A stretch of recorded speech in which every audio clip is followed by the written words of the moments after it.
sommes cette année dans notre 6e édition. C'est un salon qui regroupe l'ensemble des professionnels de l'Institut de beauté, du spa, donc du marché hôtelier. Et nous avons aussi développé cette année un secteur qui ne demandait qu'à s'ouvrir, c'est le secteur des ongles, du maquillage et des cils. Le marché de la beauté est un marché qui se développe, qui souffre bien sûr comme tous les marchés de la crise qui n'est pas encore terminé, mais enfin dans lequel on voit qu'on est bien sûr sur le bout du tunnel. Et donc on sent cet engouement aujourd'hui pour cette 6e édition depuis ces 3 jours, puisque nous sommes aujourd'hui lundi, 3e et dernier jour de ce salon, et on sent un réel engouement pour faire avancer ce marché. Et ça, c'est quand même quelque chose qui nous fait très plaisir. Alors au niveau des exposants, sont des exposants étrangers également ou essentiellement français? Alors, nous avons la chance en France d'avoir un secteur de la beauté qui est extrêmement fort. Beaucoup de sociétés étrangères ont du mal à pénétrer notre marché. Donc nous sommes plus un pays exportateur qu'un pays importateur.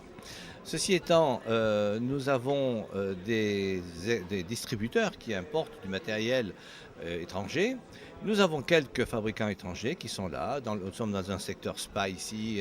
Nous avons derrière une marque qui est d'origine italienne. Nous avons des marques allemandes. Nous avons des distributeurs qui arrivent aussi de Hollande, qui arrivent d'Espagne, mais des fabricants, pardon. Mais nous sommes dans un marché essentiellement français.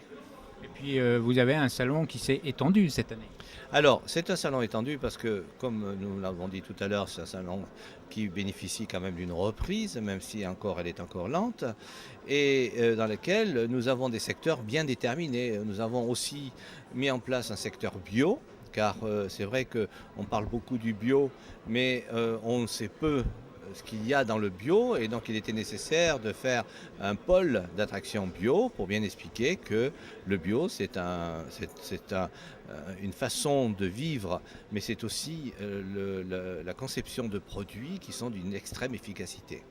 Alors vous organisez aussi des salons à l'étranger, je crois, notamment un salon en Russie. Quelle différence avec le salon ici?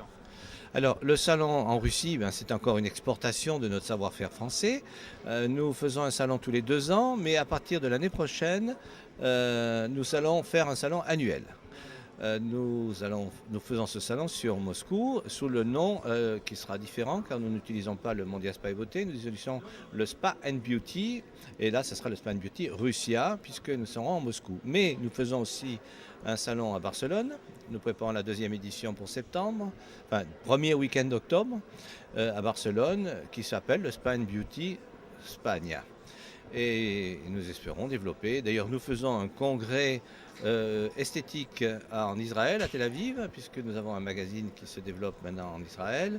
Et je pars au mois de mai pour pour mettre en place des pays qui sont le Mexique, la Colombie, le Pérou, le Chili et le Brésil. Voilà. Alors vous avez parlé de magazine, vous avez un magazine en France, magazine Cabine. Voilà, quel est son univers? Le magazine Cabine, c'est l'univers de la beauté, c'est-à-dire c'est le reflet annuel, chaque mois de cet événement annuel. Et nous l'exportons dans plusieurs pays. Nous sommes en Pologne, en Russie, en Ukraine, en Espagne, en Italie, donc maintenant en Israël et le Mexique. Nous démarrons le Mexique au mois de juin. Et nous avons, donc je vous donne un primeur, nous lançons un nouveau salon pour le mois d'octobre, ici, en Paris, qui s'appellera le Salon de la Beauté, qui sera ouvert au public cette fois-ci, pour permettre au public de connaître toutes les avancées de beauté. Car bien souvent, les personnes, qu'elles soient des femmes ou des hommes, ont du mal à passer la porte d'un institut de beauté, parce qu'on ne sait pas toujours ce qu'il y a. Et là, ce salon permettra justement de divulguer et d'ouvrir ce marché de la beauté à tous. Car finalement, qu'est-ce qu'on demande? On demande à ne pas vieillir, on demande à rester en bonne forme, et puis on veut un petit peu de résultats, c'est-à-dire qu'on voudrait même ne pas vieillir, mais on voudrait gagner quelques années. Donc ça sera un salon qui sera fait pour ces personnes qui devront découvrir le monde de la beauté.